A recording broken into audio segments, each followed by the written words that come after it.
Hello viewers, welcome to Dailies on TVRC. I am Hagitunde Vincent, and joining me in the studio is... With me is the Vanguard newspaper. And with me is Punch newspaper.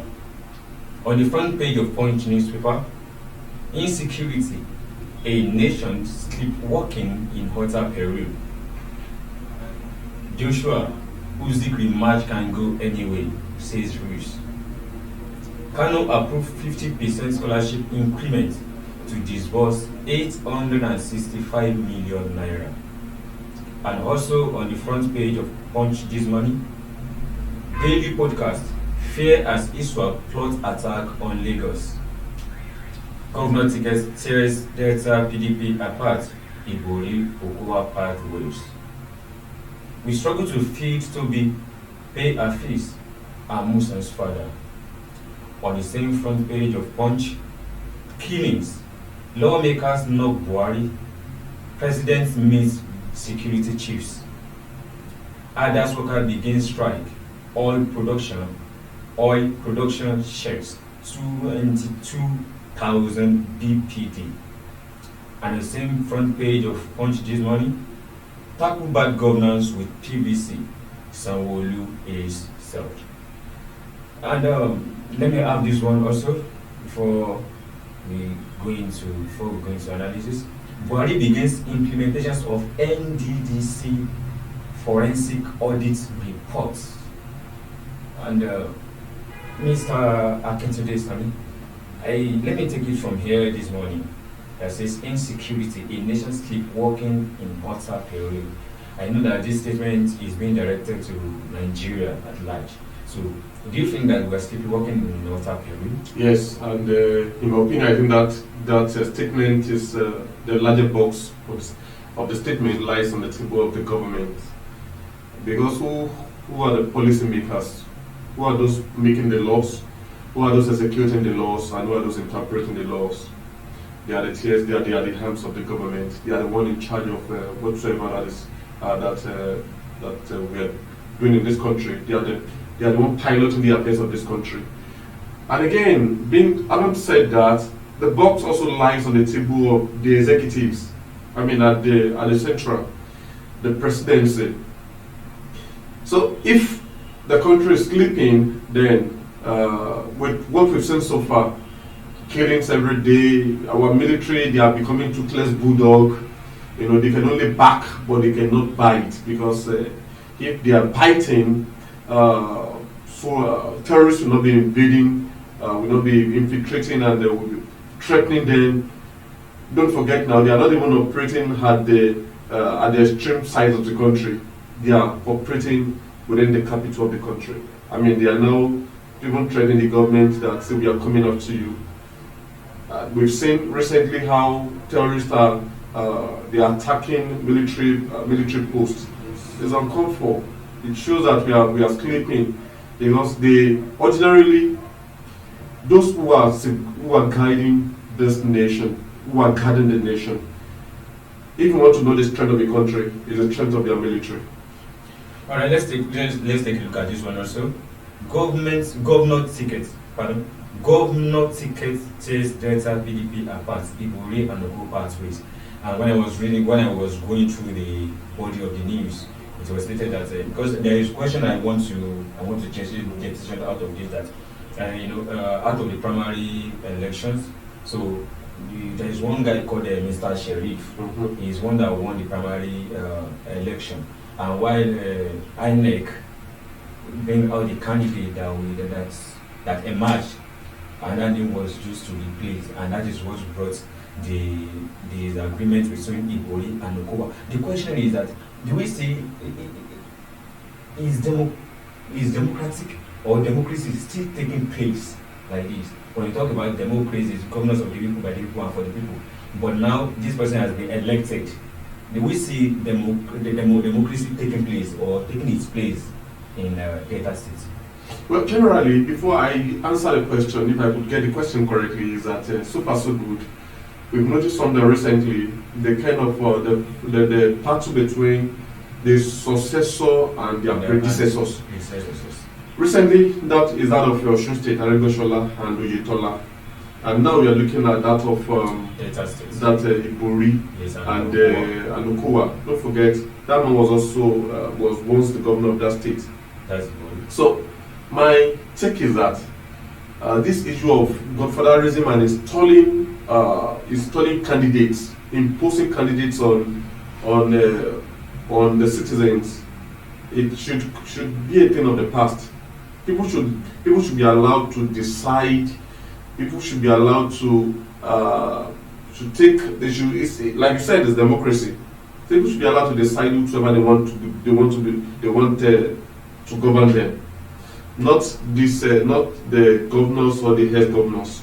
So my take is, well, and don't forget, there's what we call interest.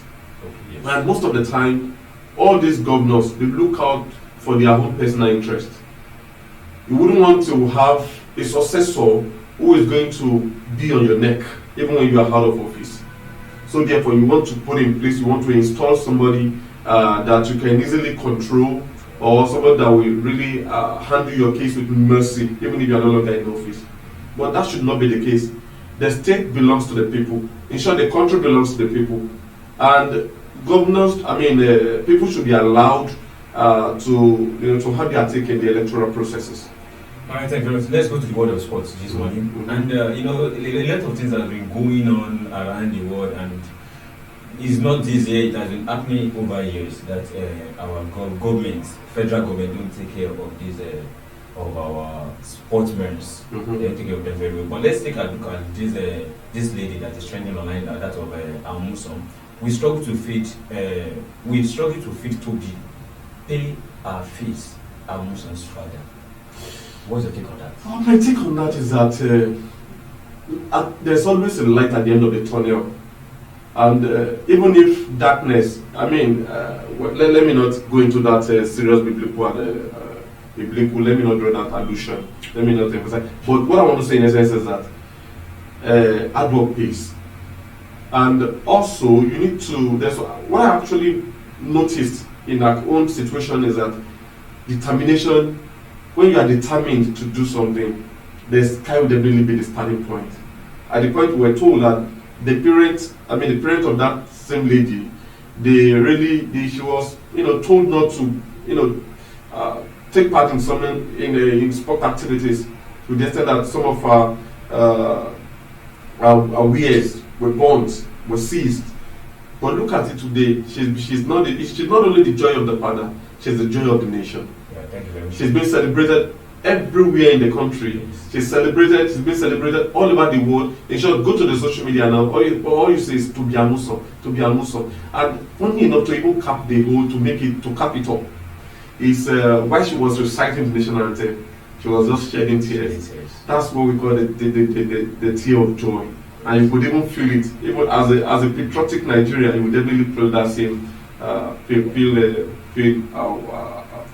whatsoever just feeling. Yes, thank you very much. I want to restrain myself from all these topics but these topics are just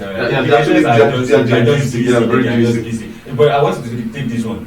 Tackle bad governance with PVC says Sanwo-Olu, indirectly or directly was speaking with the message to the students. And like a month ago, INEC gave it this percentage that both youth and women, they took up to 70% of Nigeria's.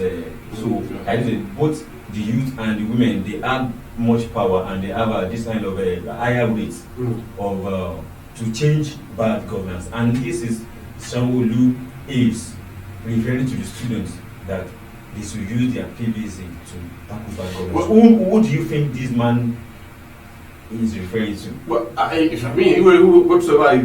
is referring to, he has done his own civic responsibility. See, if you are going to, that's what we call, if you are going to change the government, it must be through the ballots. Yes. And if a man who is civic, a civic man, a civilized man who has the exposure, who has been to civilized climes, and if he's going to, that's the kind of statement that should be expected from such a man. Because what should we be expecting such person to say? If not that, if you are going to change the government, it has to be through your PVC. And that's what I'm expecting our leaders. They need to sensitize the general populace to get their PVC. And if we are going to, it should be a kind of a legitimate contest. Here people will definitely gather and they are going to use their PVC and they are going to vote massively.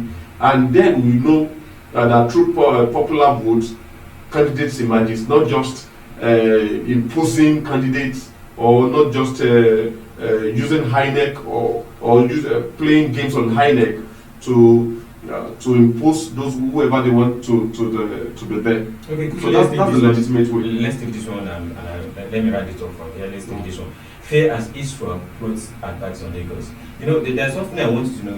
I wanted to know about this Lagos state.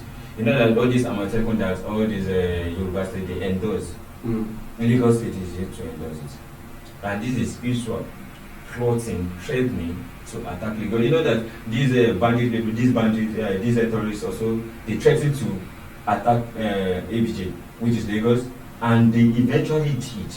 So now this is another fear. This is another plot to attack Lagos. So what's your take on that, and what's your advice? I just wanted to give my take on that is that number one, if you look at, it's a wake up call to not just Lagos State, to the people in the southwest government, southwest leader, which no longer news that these people that are attacking these terrorists, they have sophisticated materials, they have sophisticated weapons, and they could, if they say they want to do something, they will definitely look for ways to do it. But my fear is that no matter, even when a dog stray, when we have a stray dog, we definitely know the house of the owner. It's a popular Yoruba saying. Yes. What I'm saying is they know that Yorubas, they are the one at the moment still holding up this country. But my fear is it happens recently, and nothing has actually happened so far, except that we were all grieved, and the governor was grieved, but everybody was so hungry. But so far so good at the central, at the central level, what has happened? So if the terrorists are also threatening Lagos, it's a wake-up call.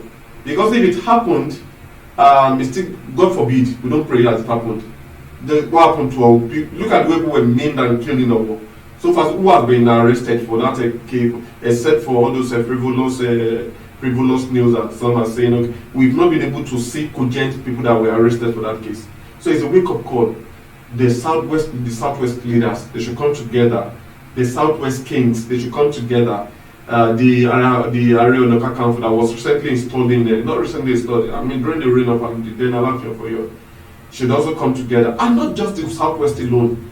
And we even want to move to the southeast, the south, whichever areas in this country. People should not just come and attack the citizens because they want to show how powerful they are. So this should stop.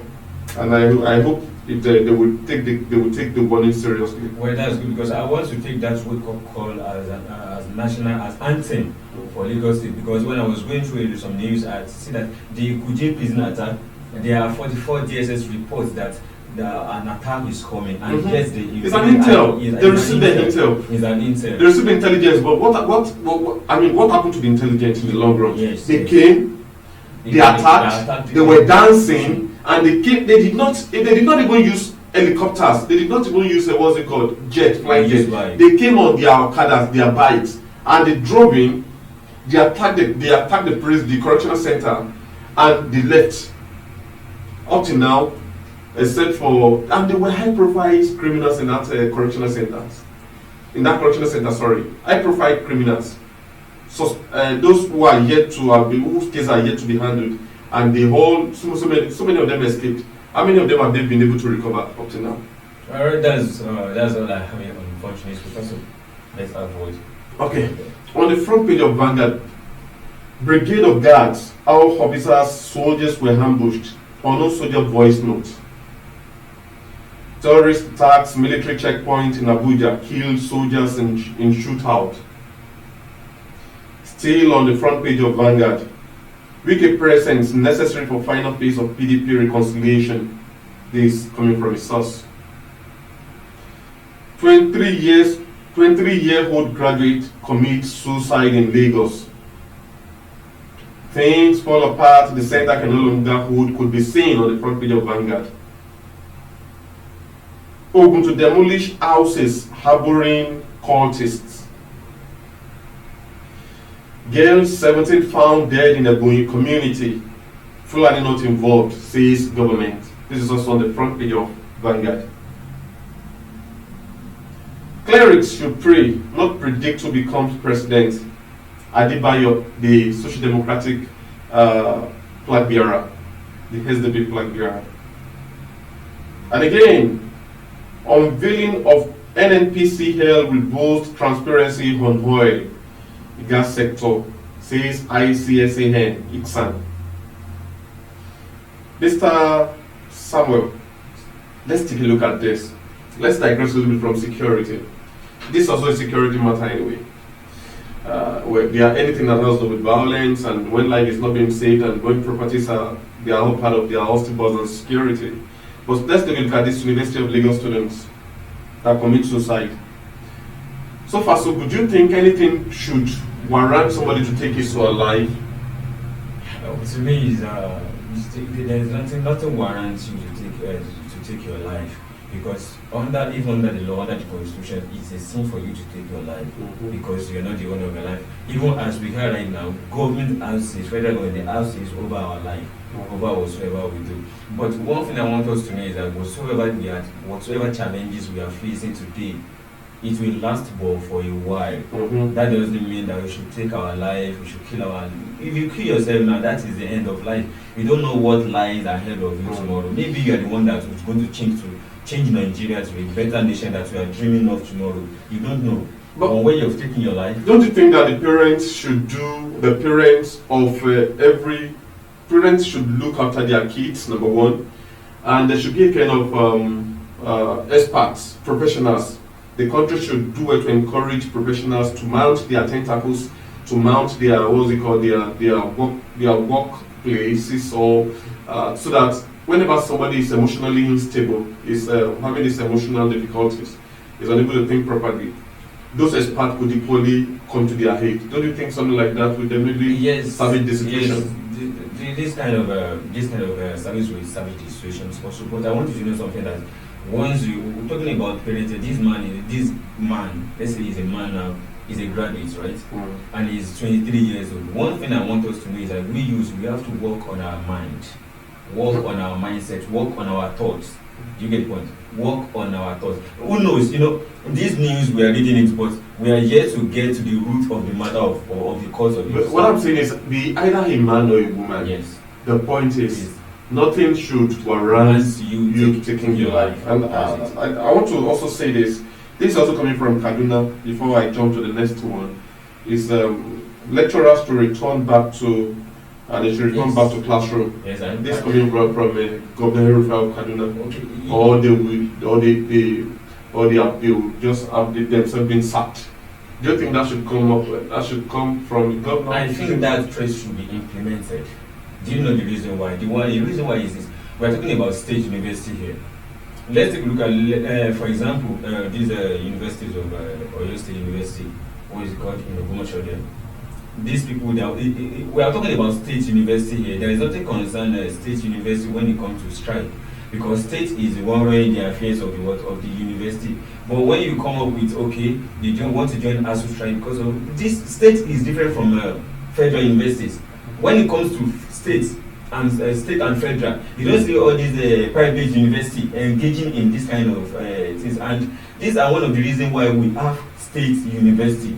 That okay, if federal is no more conducive for you, come to state. We don't strike unless we have issue with the state governor.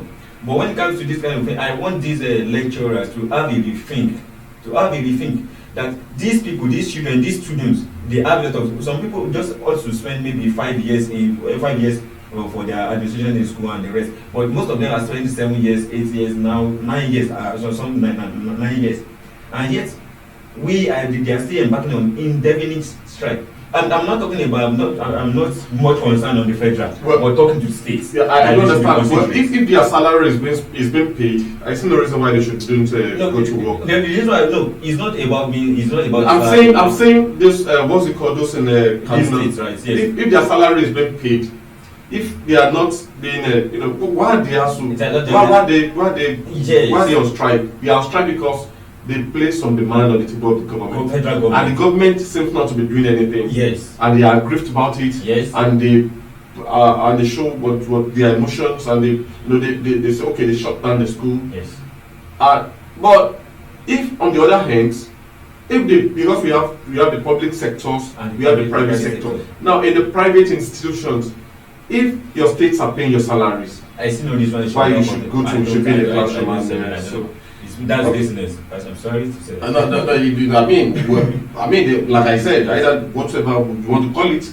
If you are being paid your salaries, then you should just do what you are meant to do. Okay, now before we wrap up, Brigade of Guards, our officers, soldiers were ambushed. Don't you think that the soldiers should be more prepared this time? Not just the soldiers, all the military operatives in this country should get themselves set. Because the country seems to be seems to be very tense at the moment. You don't know where attack may be coming from. So this period, I'm asking, I don't think the soldiers and the police operatives should get themselves ready for any kind of battle that will come their way. You see, when it comes to military, they don't wait to be forced. Be forced. So when it comes to military, when we have this kind of people, they should be ready and at guard at all times, because that is what they are trained for. Mm-hmm. You are trained to kill. You know that this is what you are trained to do. It's not that you'll be sleeping at home and wait while war encamp you in your own territory. But is it not even funny? Is it not even funny that soldiers are meant to carry out external duties? Yes. Like if we're going to have a war, Nigeria and any other country. But look at our soldiers. We have reduced them to the work of mere police officers. Police are meant to be in charge of interior, whatever that is happening inside the country, anti-rioting and maybe little issues inside the country. Why should we be forcing our soldiers to be the one to? Well, I mean don't you think that the police also they need to be reinforced? They need to look at their what? Sometimes. Sorry. Let me. Sorry for cutting you short. Well, I'm not saying the soldiers should not do this work. If the police are unable to, if they are unable to do it, soldiers could actually come in at all level, be it Navy, be it Air Force, and be it the army, Nigerian army. But the point is, don't you think that our police officers, they need to go for more training? They need to go for more whatever they want. They need to be equipped more so that we can so that all these guys will just relax. And the police will be the one doing these jobs. In fact, you said it all. They should be equipped and more training. Some of them were not trained in a way that a policeman should be trained. Some of them are just trained like, okay, run 100 meters in the morning, 100 meters in the evening, and that is that. But where's the problem coming from? Recently, you heard about the SS crude oil, the money gotten from the crude oil. The good number of the chunks of the money was spent on the security. But where is the money? The security didn't see the money disappeared. No. This money, where did this money disappear? Okay, the thing is, you hired me to train a particular a set of people, right? Okay, and I said, okay, I'm going to have 1 naira, you're going to pay me 1 naira. Do you get the point? Okay, and at the long run, you pay me 50 kobo. You know that all my work will be limited to 50 kobo. Of course, I do get you. Now, take a look at this. What are the ASU saying recently? The ASU has said one of the reasons why the ASU have not been attended to is because of this. Okay, you are not the only one in this country. We have other sectors. So take a look at the what's it called? The excess crude oil that the chunks of the money were diverted to security. But little happens anyway. Maybe that would be it. Then it would be next one. I want to say this that maybe like personally, I can say maybe they're out of ideas. Maybe they're out of ideas. When one is out of ideas, all you need to do is to retreat, go back inside, and then you strategize. But these guys make a plan again. Yes, that's it. Yes. Anyway, we've been able to exhaust our belt, our Dailies this morning. Yes. Viewers at home, you've had it all. This is our show for today. This is where we draw the curtain for today. Do join us next time for another exciting episode. Until then, we remember your humble host. Bye for now. Bye for now.